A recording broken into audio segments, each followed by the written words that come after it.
So here we are now in Michael Cooper's field, where we are currently stuck in a mud pit, and we are over here while the tree we want to cut down for Robert Frost's poem Out Out is way over there.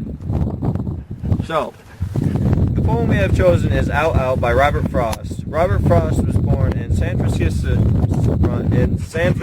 on March 26, 1874, and moved to New England when he was 11. He became interested in poetry during high school in Lawrence, Massachusetts. He never earned a formal degree, but was enrolled at Dartmouth College and Harvard. Frost worked on several occupations after high school, including being a teacher, cobbler, and editor of Lawrence's Sentinel. His first professional poem, My Butterfly, was published on November 8, 1894. The following year, Frost was married, and it was his wife, Eleanor Marion White, who became a major inspiration to his poetry until her death in 1938. After their New Hampshire farm failed, they moved to England in 1912. While abroad, Frost was influenced by several British poets and established a friendship with Ezra Pound, who helped to promote and publish his work. By the time Frost returned to the United States in 1915, he had published 2 full-length collections, and his reputation was established and would go on to win 4 Pulitzer Prizes. Frost lived and taught for many years in Massachusetts and Vermont and died in Boston on January 29, 1963. Now, if you will all please open up your books for the 4th edition. It is going to be on page 385, and then the 3rd edition is going to be on page 389. The theme of this poem is about death and how easily life can go on after death's tragedy. The tragic incident in this boy's hand being severed by the saw and his ultimate death. The last 2 lines indicate that the other participants merely returned to life as it was before the incident. The subject can be seen as the activities of everyday life. Frost describes a day in the life on a farm in New England. He describes the activities of a boy and his family in the act of cutting firewood. Now I'm going to read the poem aloud.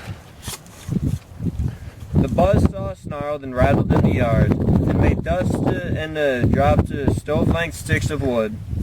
Sweet-scented stuff when the breeze drew across it. And from there those that lifted eyes could count 5 mountain ranges, one behind the other, under the sunset far into Vermont. And the saw snarled and rattled, as it ran light or had to bear a load. And nothing happened. Day was all but done. Call it a day, I wish they might have said, to please the boy by giving him the half hour that a boy counts so much when saved from work. His sister stood beside them in her apron to tell them, "Supper!" At the wood the saw, as to prove the saws knew what supper meant, leaped out of the boy's hand, or seemed to leap, but he must have given the hand. However, it was neither refused meeting but the hand. The boy's first outcry was a rueful laugh as he swung toward them, holding up the hand, half an appeal, but half as if to keep. The life from spilling. Then the boy saw all, since he was old enough to know, big boy, doing a man's work. Though a child at heart, he saw all spoiled. Don't let them cut my hand off. The doctor, when he comes, don't let him, sister. But the hand was on. The doctor put him in the dark of even. He lay and puffed his lips out with his breath, and then the watcher on his pulse took fright. No one believed. They listened at his heart. Little, less, nothing. And that ended it. No more to build on that, and they, since they were not the one dead, turned to their affairs. The buzzsaw snarled and rattled in the yard, and made dust and dropped stove-length sticks of wood, sweet-scented stuff, when the breeze drew across it.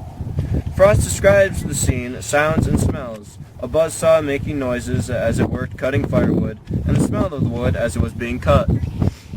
And from there those that lifted eyes could count 5 mountain ranges, one behind the other, under the sunset far into Vermont. Frost is again setting the scene, the beauty of the landscape. And the saw snarled and rattled, snarled and rattled, as it ran light or had better load. The buzz saw made the same noise, whether it labored or cut a log or not. And nothing happened, they was all but done. Call it a day, I wish they might have said, to please the boy by giving him the half hour, that a boy counts so much when saved from work. The narrator wished that someone would have called it a day. The boy would have liked a half hour of free time because childhood can be so short. His sister stood behind them in her apron to tell them, "Supper." At the word, the saw, as if to prove the saws knew what supper meant, leaped out of the boy's hand and seemed to leave. The boy's sister comes to announce that dinner is ready. The poet personifies the saw as a living thing and can understand the word supper. The saw seemed to jump at the boy's hands, or the saw's supper.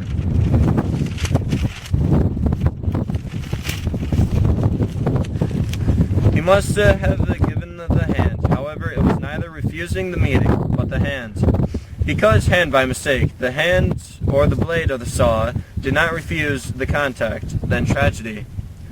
The boy's first outcry was a rueful laugh as he swung toward them holding up the hand, half in appeal, but half as if to keep the light from spilling, and the boy saw all. The boy's first reaction was to laugh. He was startled. He turned to the others to show them his hand, half asking for help, half trying to stop the bleeding, before he realized it was too late. Since he was old enough to know, big boy doing a man's work, though a child at heart, he saw all spoiled. Don't let them cut off my hand.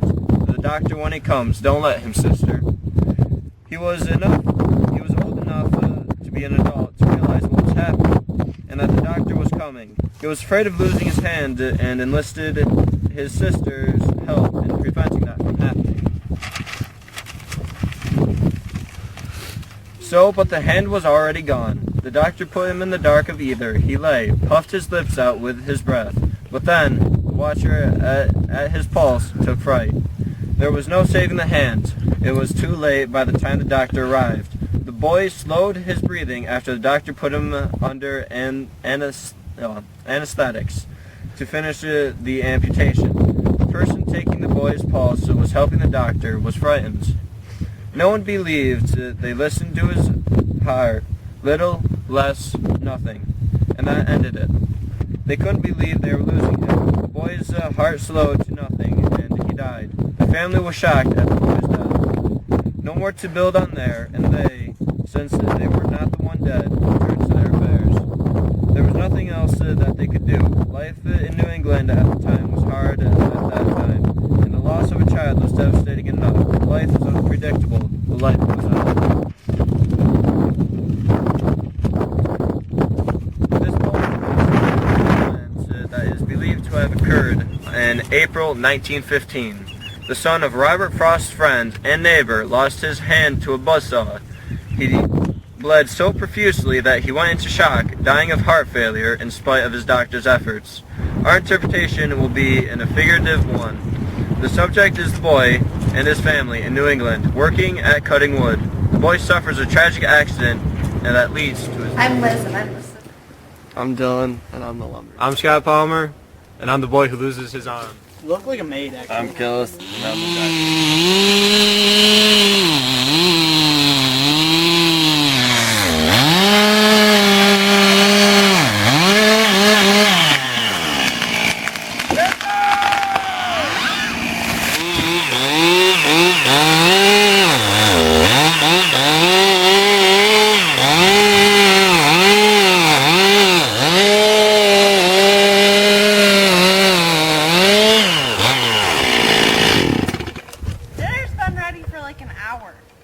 Shit, we'll be there in like... Give me another half hour, we'll be there. Half hour, sis, and we'll be there. We'll be there. Alright. No! What the fuck? Dude, this is not normal. Get a doctor over here! Alright.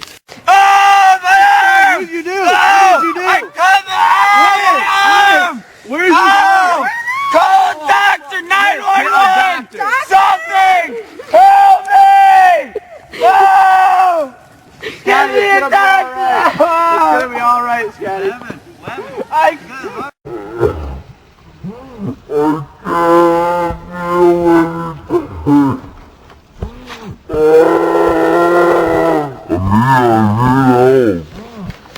I'm here. His arm fell off. His arm fell off. Don't let him take my arm. I'm not your sister. Sis, don't let him down. Don't let him take my arm. You okay? Where's it hurt? How's he doing Oh, that? doctor, see if his leg's okay. Is this your arm? Doctor, his leg. That's the other No, arm. his leg. Doctor, his leg. Let me see if it can go back His in. leg. Let me see. I don't think it's gonna work. I don't think it's gonna work. His leg. Your hand is over with. You're done. Just like You're done for. Let me check your pulse here. Let me check your pulse. I think no. He's going away. We're losing him. We're losing him. Oh fuck. We're losing him. We better take his arm back to the lab and see what happened. We're losing him. All right. Told you should have checked He's his done. leg. This is an act of violence that shouldn't have happened. Come on, get over it. We gotta go to dinner. Come on. It's okay. It'll be okay. I'm the new favorite. This is our adaptation of Robert Frost's poem, Out, Out. Thank you very much.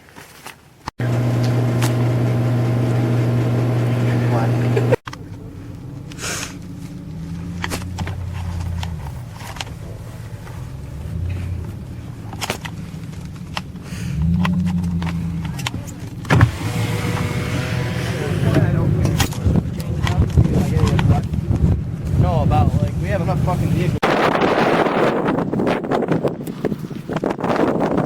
So here we are now in Michael's field, where we are currently stuck in a month, and we are over here while the train we once put down for Robert Frost